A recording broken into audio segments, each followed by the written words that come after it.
Assalamualaikum warahmatullahi wabarakatuh. Saya Muhammad Hidayat dengan NIM 231151074 Umbes Malambe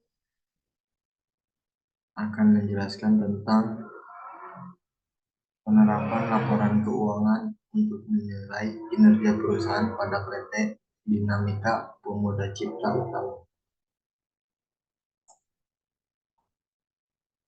Baik, laporan keuangan. Laporan keuangan adalah catatan informasi keuangan suatu perusahaan pada suatu periode akuntansi yang dapat digunakan untuk menggambarkan kinerja perusahaan tersebut. Pada awalnya, perusahaan membutuhkan laporan keuangan sebagai alat uji kebenaran keuangan yang masuk dan keluar perusahaan. Namun, dalam perkembangannya, laporan keuangan tidak sekadar sebagai alat uji kebenaran saja, tetapi juga sebagai dasar untuk melakukan penilaian posisi keuangan perusahaan tersebut, di mana berdasarkan laporan keuangan yang sudah dianalisa, kemudian digunakan oleh pihak-pihak yang berkepentingan untuk mengambil keputusan untuk mengetahui kondisi keuangan perusahaan apakah bisa dikatakan liquid dan baik, maka bisa dilakukan sebagai analisa. Salah satunya adalah analisa laporan keuangan. Untuk rasio keuangannya, rasio keuangan merupakan kegiatan membandingkan angka-angka yang ada dalam laporan keuangan dengan cara membagi satu angka dengan angka lainnya. Rasio keuangan digunakan untuk mengevaluasi kondisi keuangan dan kinerja perusahaan. Hasil rasio keuangan ini akan terlihat kondisi kesehatan perusahaan yang bersangkutan. Juga dapat menilai kemampuan manajemen dalam memberdayakan sumber daya perusahaan secara efektif. Analisis rasio keuangan dapat dilakukan dengan menggunakan beberapa rasio keuangan, diantaranya yaitu yang pertama ada rasio likuiditas, yang kedua ada rasio solvabilitas, yang ketiga ada rasio aktivitas, dan yang terakhir keempat ada rasio profitabilitas.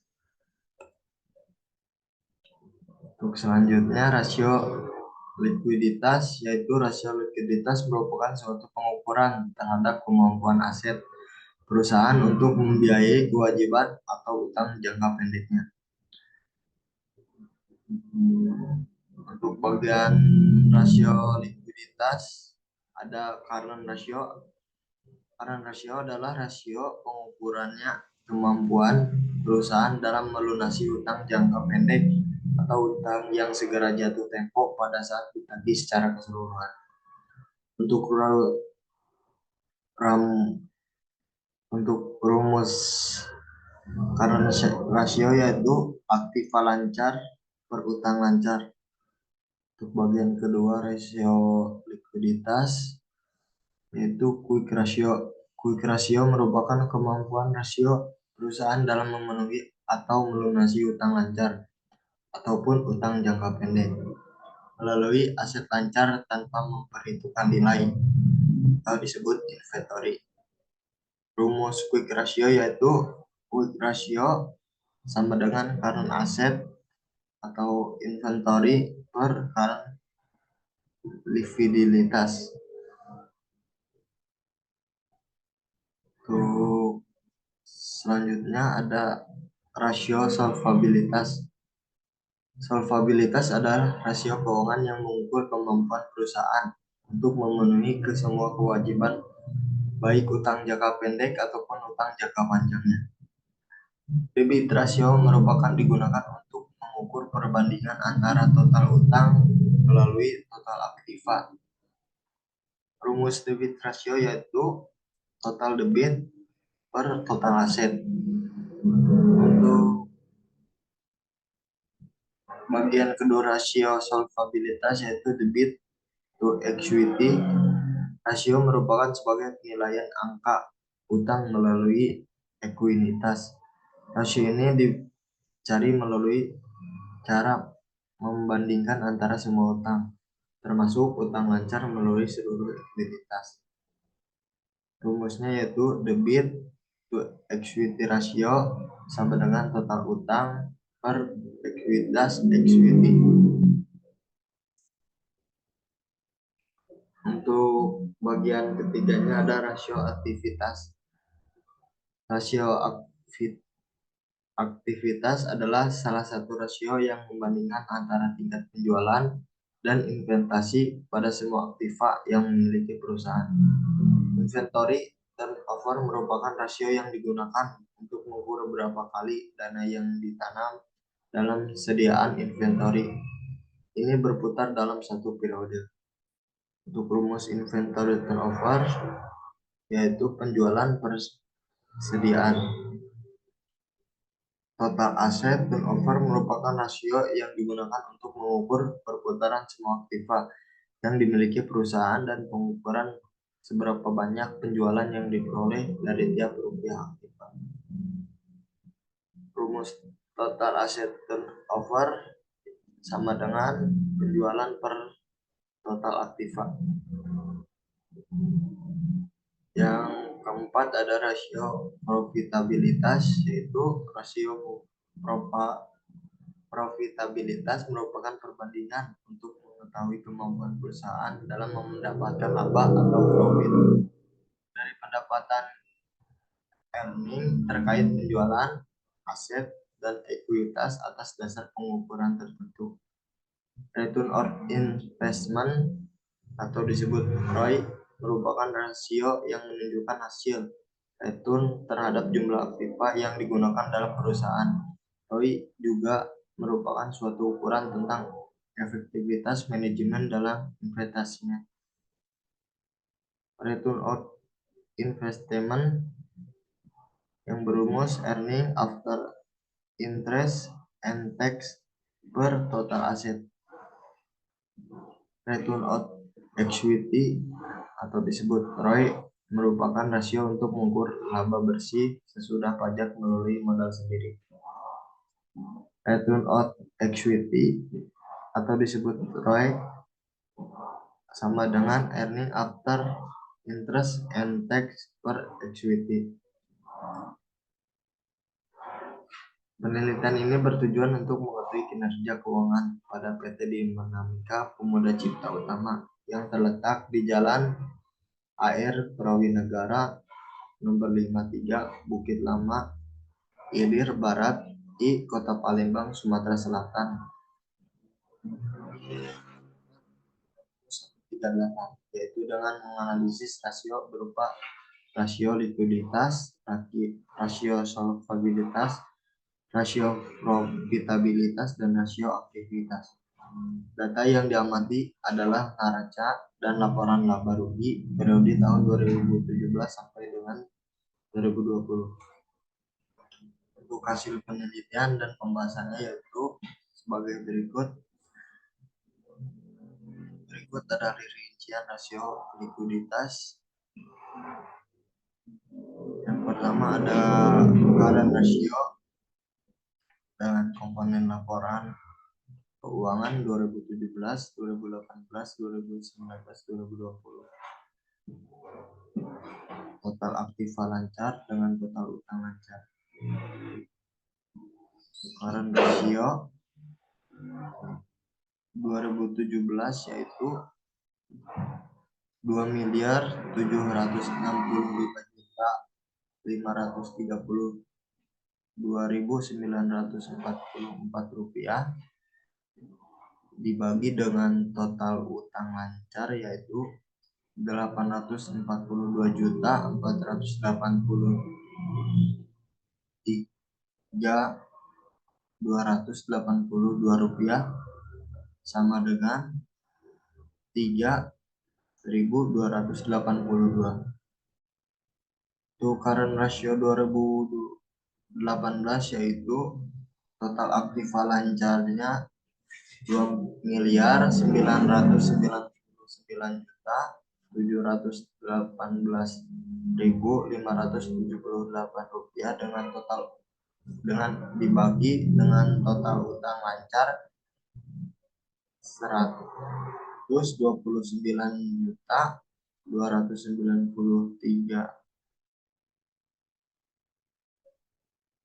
per 73 rupiah sama dengan 23/200.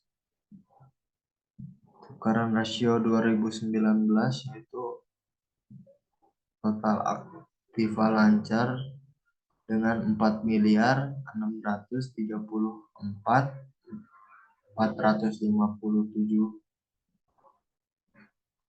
per 422 rupiah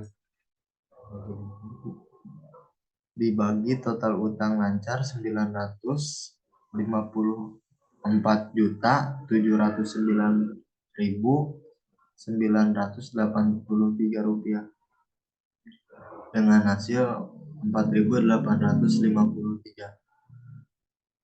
Untuk tukaran rasio 2020 yaitu 3.752.338.974 rupiah dibagi dengan total utang lancar 3.752.338.974 rupiah dibagi total utang lancar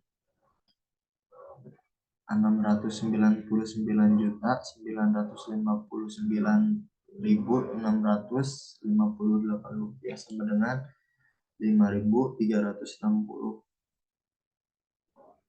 Untuk perhitungan quick ratio aktiva lancar persediaan utang lancar aktiva lancar dibagi utang lancar untuk 2 tahun 2017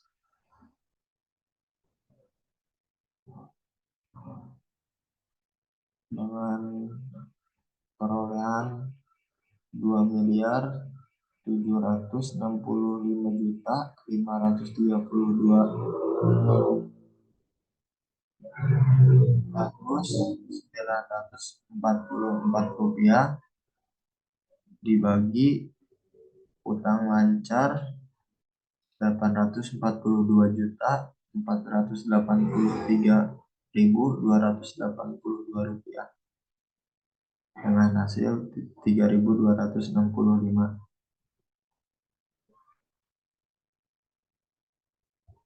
Jika rata-rata industri untuk quick ratio adalah 1,5 kali, maka keadaan perusahaan cukup baik. Jika rasio lancar tinggi namun quick ratio rendah, hal ini menunjukkan adanya investasi yang sangat besar dalam persediaan.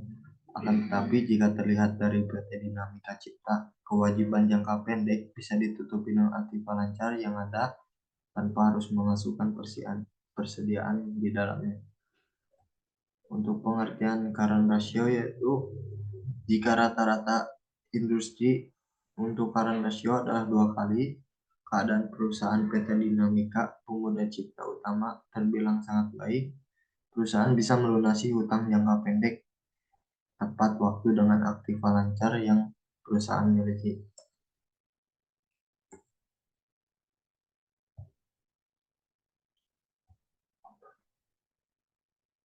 Untuk yang kedua ada rasio solvabilitas dan debit to asset ratio. Total utang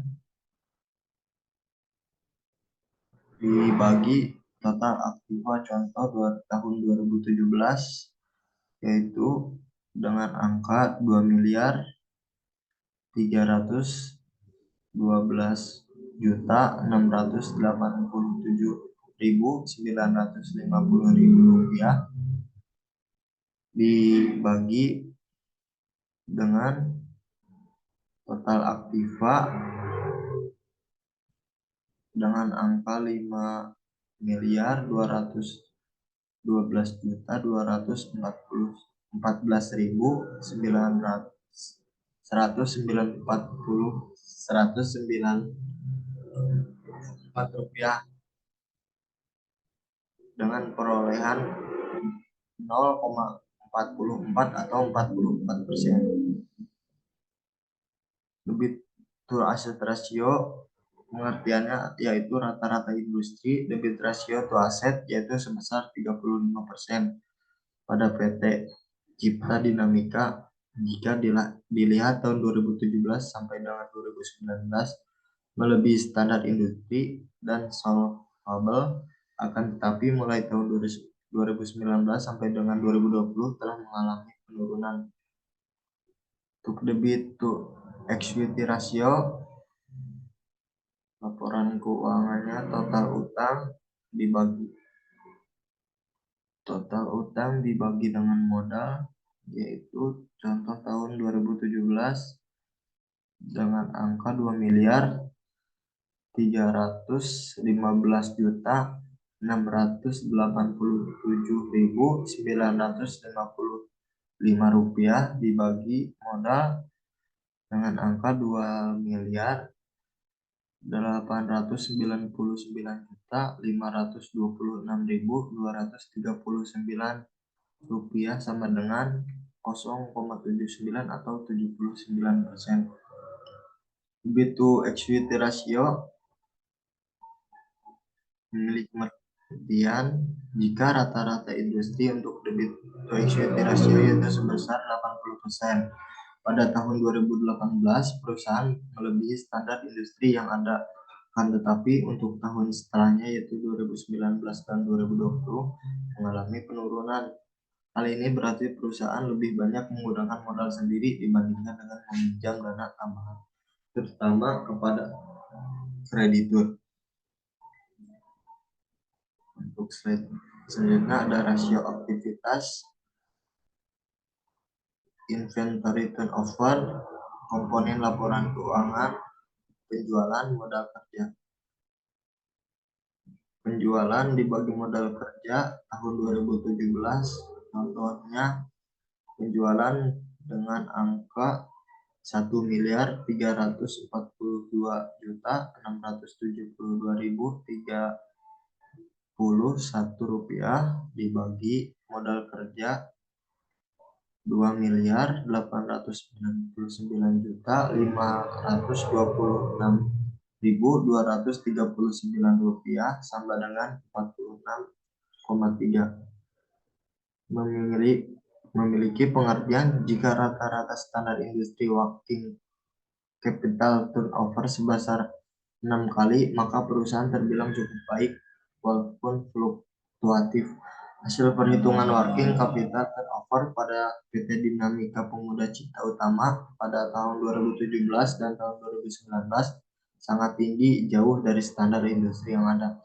Dapat diartikan perusahaan sedang kelebihan modal kerja. Hal ini mungkin disebabkan karena rendahnya perputaran persediaan piutang atau saldo kas yang terlalu besar. Dalam hal ini, perusahaan harus meningkatkan lagi rasio perputaran modal. Tersebut ada total asset turnover, yaitu komponen laporan keuangan, penjualan, dan total aktiva.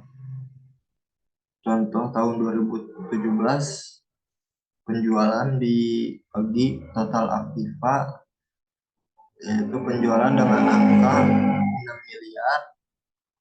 6.999.468 rupiah dibagi total aktiva 5.212.214.194 rupiah sama dengan 116 kali.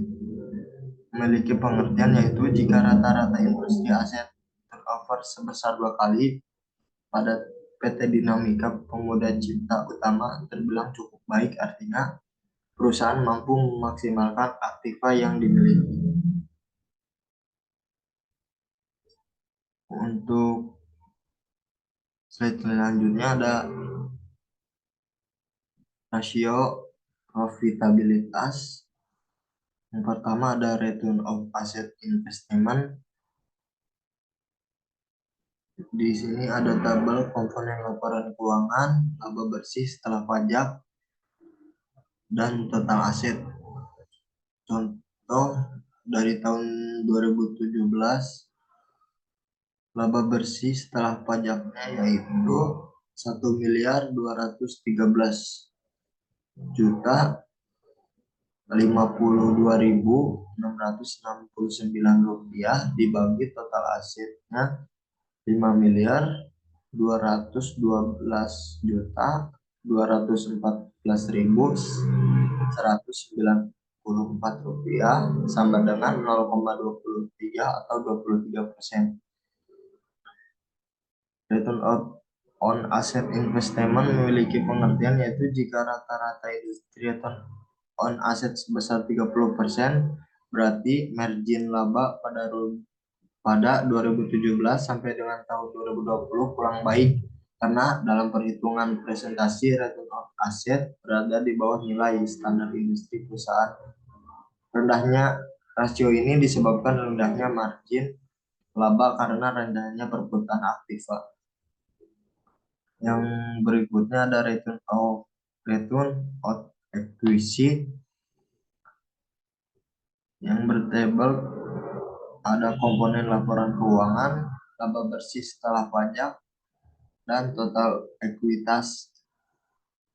Contoh dari tahun 2017 yaitu laba bersih setelah pajaknya yaitu 1.252.669 dibagi total ekuitas 2.899.539.239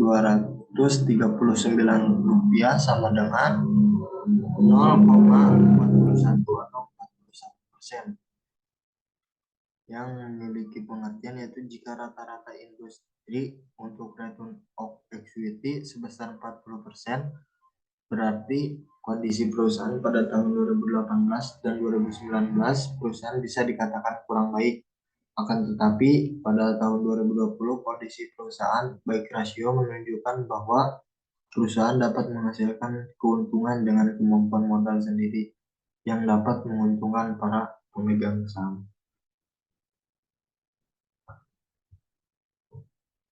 Untuk selanjutnya ada kesimpulan yaitu berdasarkan penilaian kinerja keuangan menggunakan rasio likuiditas, rasio solvabilitas, rasio profitabilitas, dan rasio aktivitas pada PT Dinamika Pemuda Cipta dari tahun 2017 sampai dengan tahun 2020 adalah sebagai berikut. Dari kesimpulannya, untuk periode 2017-2018 sampai 2020, current rasionya yaitu tahun 2017 dengan angka 3.282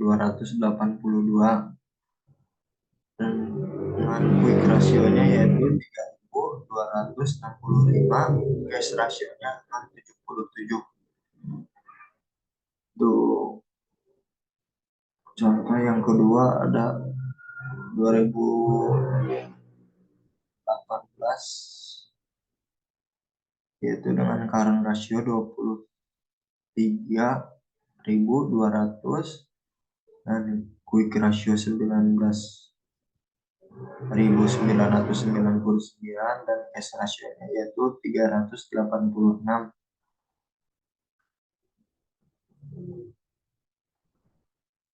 Untuk current ratio liquid baik dengan kondisinya.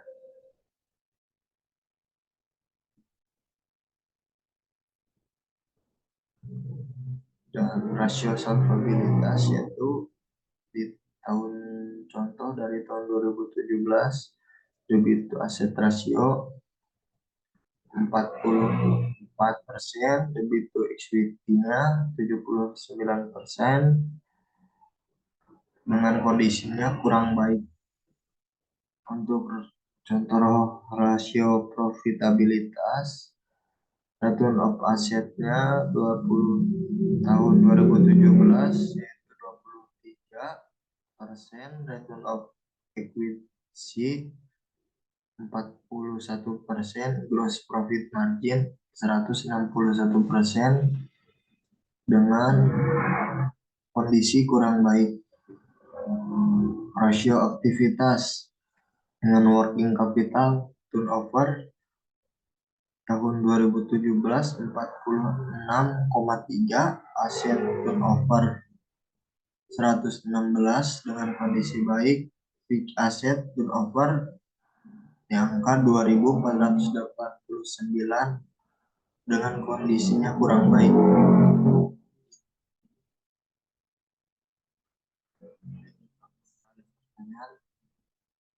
Sekian dari saya. Wassalamualaikum warahmatullahi wabarakatuh.